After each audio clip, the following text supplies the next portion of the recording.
In some news that's just coming in right now, Indian Deputy High Commissioner has been summoned over LOC violation. Well, that's the news that's coming in. One would imagine that this Indian Deputy High Commissioner has been summoned in Pakistan over the ceasefire violation there in Pakistan. We'll try and get you further details where Indian envoy is now being summoned. Of course, Pakistan, they're trying to blame India for all that's been happening at the LOC in terms of the ceasefire violations. We're looking at how over the past few days the violations have increased, and also it's the civilians who are being attacked. Early this morning we told you about a story about how a woman had actually lost her life and yet another person was injured in these violations that are coming in. And owing to the massive violation there, news is that an Indian Deputy High Commissioner there has been summoned over these violations at the LOC. Our Foreign Affairs Editor Geeta Mohan joining us with further details. Geeta, what more can you share with us? Pakistan trying to pin the blame on India once again. Well, that's right. The Deputy Chief of Mission of India to Pakistan, JP Singh, is in the Ministry of Foreign Affairs. He's been summoned over ceasefire violations. What the Pakistani Foreign Office have said is that there were ceasefire violations which resulted in the death of civilians.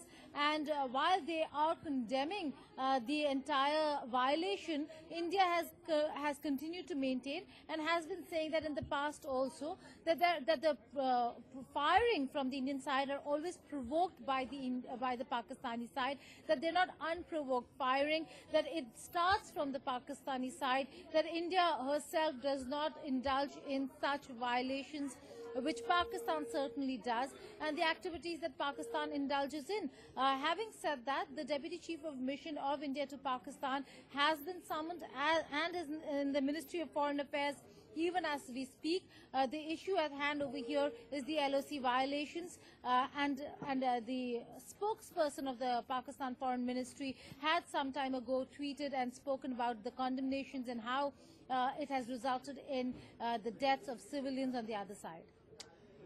Right, Geeta, but also looking at the fact, the kind of tensions that are escalating between India and Pakistan, especially with India also taking the issues of Kulbhushan Jadhav, for example, to the ICJ. Is this the only way you think Pakistan can actually retaliate, summoning the Indian Deputy High Commission over there? Because perhaps Pakistan feeling the heat and also feeling quite cornered with all that's happening.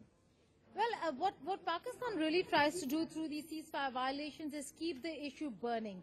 That by provoking India, and then with the result of the deaths or the loss of life on the Pakistani side, keeping the issue alive, internationalizing the issue, calling and summoning the Deputy High Commissioner or the High Commissioner in the past, and raising the issue of ceasefire violations, calling them unprovoked, is something that Pakistan has done in the past also. There have been loss of lives.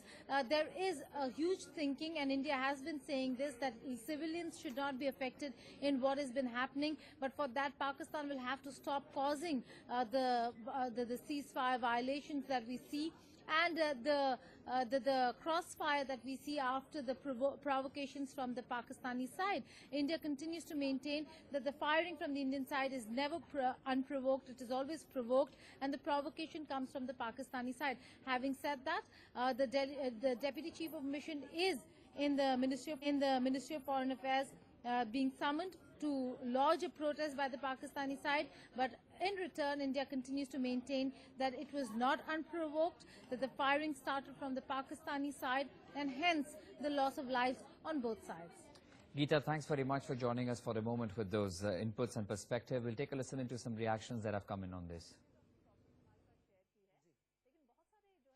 NewsX has reached ground zero in Jhangarh area of Nashara sector LOC, where the heavy shelling is going on since last night, and we'll try to show you the damage over here. You can see this is the school in Jhangarh, which is being targeted by the Pakistani troops from across the border, and you can see this is the bathroom of this school, and what kind of weaponry Pakistan army using against the civilian, against the innocent civilian living all along the LOC here in the Nashara sector. You can see the concrete wall, which is totally damaged because of Pakistani shell. The shell have been landed over here today morning when people were hiding themselves in their houses, and even we spoke to some of the people over here, those who are residing in this area. We'll try to show you some other areas also where which is being damaged because of this shelling.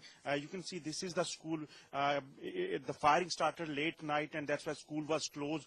But today morning when people reached over here, here, they have seen the damaged portion of this school, the marks of the splinter itself claims that how brutally Pakistan is targeting the civilian. We'll try to show you the other marks of the brutality of the Pakistan.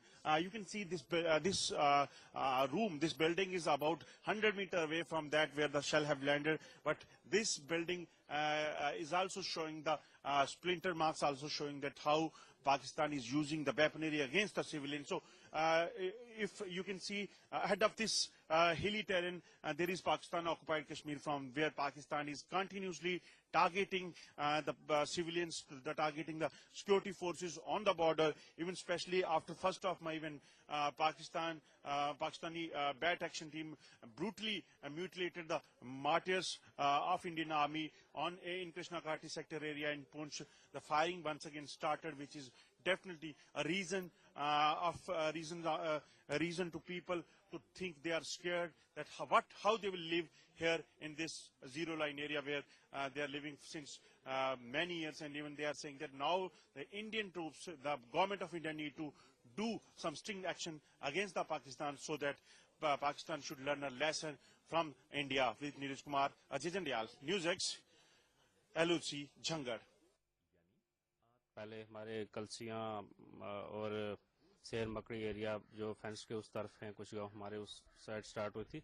उसके कुछ ही देर बाद में alarm forward army की पोस्टों पे जो है वो शैलिंग start होगी और कोई 12 बजे के बाद एक वहाँ पे कैजुअलिटी हो गई, एक वुमेन की और एक आदमी की जो है वो इंजर्ड हुआ है, जो कि खतरे से बाहर है।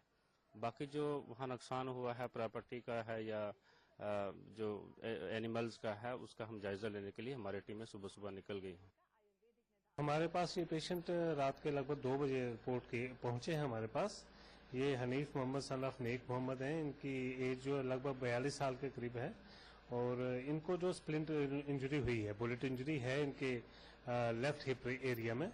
तो ये काफ़ी लकी रहे हैं कि कोई मेजर वेसल की इंजरी नहीं हुई है। जो इनको सॉफ्ट टिश्यू इंजरी थी उसका यहाँ पे मैनेजमेंट जो कर दी गई है। अभी तो ब्लीडिंग वगैरह भी रुकी हुई है। They are, getting a little out of control. They just don't know exactly how to behave and how to in this world scenario. And they are continuing what they are doing, and that is they have now probably changed the little sector and they have started their ceasefire violation once again. Pakistan continues to indulge in mischief. Yesterday, they attempted yet another infiltration in Uri sector, where 3 of their infiltrators were killed, and they've done another ceasefire violation in the same place, Nowshera, where we had hit their bunkers a few days earlier. It is absolutely essential that the retribution from our side is very, very swift and exceedingly punitive.